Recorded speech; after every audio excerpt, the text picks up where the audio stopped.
School is just to make you retarded, and I can prove it mathematically, okay? So here's how it goes. If a kid was born with an intuitive knowledge that didn't need of language to be activated anyway, because it's in his soul DNA, in the DNA of its soul, that's what I'm saying.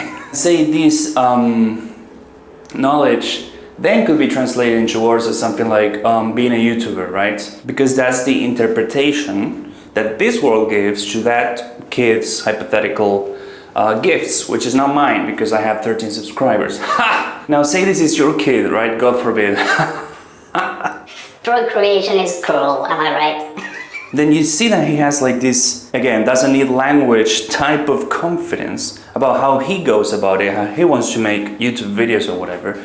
And you're like, I think he's being overconfident. Like, where would he be getting this confidence from anyway? Maybe he's like not humble, he needs to be humbled, right? And even if you don't verbalize all of this, he's going to literally go to school, and the whole premise, the subconscious language in school is that everyone knows better than you, even if it's just like a random stranger that literally could hate his job for all we know. If you're going to be going to class, which you have no choice as a kid, like you're forced to, just practicing for slavery, then you have to accept, okay, like this random person, like my English teacher or whatever, he knows better than me, even in what could have been my gifts, right? So then you go into adulthood and you're like, yeah, I want to pursue my passion and do what I like, but I didn't get the titles and the other people external approval that will validate that I'm able to do this, even though I've always known it.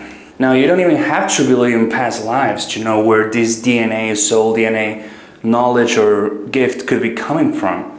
It is literally mathematically obvious that if a kid has a chance at ever becoming the best YouTuber in the world or something like that, if you, even with your good intentions, convince them, like, hey, listen, you need to actually take a course and you should actually go to Hustlers University, like take a how to be a YouTuber course because being yourself isn't good enough. You can now see, like, mathematically, if he had a chance of becoming the best one, which being yourself is not about becoming the best one, you're just being yourself. But I'm just putting it like this because I think it's like depolarizing, that's all I aim to do. If he had a chance, now you blocked it. Like if someone grabs, everyone's like raving about Messi now because of the World Cup. If someone grabs him when he's a little kid and he's like, you'll never be the best goal player, the best soccer player or whatever, because like it's not realistic. It's so obvious, like if he had a chance, now he's not going to have it anymore if he believes it enough because it's coming from like a teacher or someone he respects or like a parent, and he accepts, like he integrates that within himself, then he like it's over, we could say pretty much. So while everyone focuses on how all the things that they make you study are stupid, which is also true, I mean, I don't remember a single thing, I think it's not about the topics that are relevant, it's mostly about just breaking your spirit, I think. Because like you're having to do things that you don't even want to do, and you don't understand why, but you have to do them anyway, or there's consequences, so it dysregulates your nervous system into eternity, which is like the main purpose, I would think. But that's been discussed enough. I think what I'm feeling right now is one of the biggest tricks of how it breaks you happens at the subconscious level, which is it creates your first inferiority complex, because like you have to accept that you're no longer enough. Just being yourself isn't enough. You can't be free on your own terms anymore. You can't do what you want to do. Now you have to follow these rules, right? And it could be one thing if by following these rules and your own self-intuition and blah, blah, blah, you find a teacher that resonates for you, that's one thing. But you have to go to school that gets chosen for you, and then the teacher also gets chosen for you, and you have to accept it, otherwise there's consequences.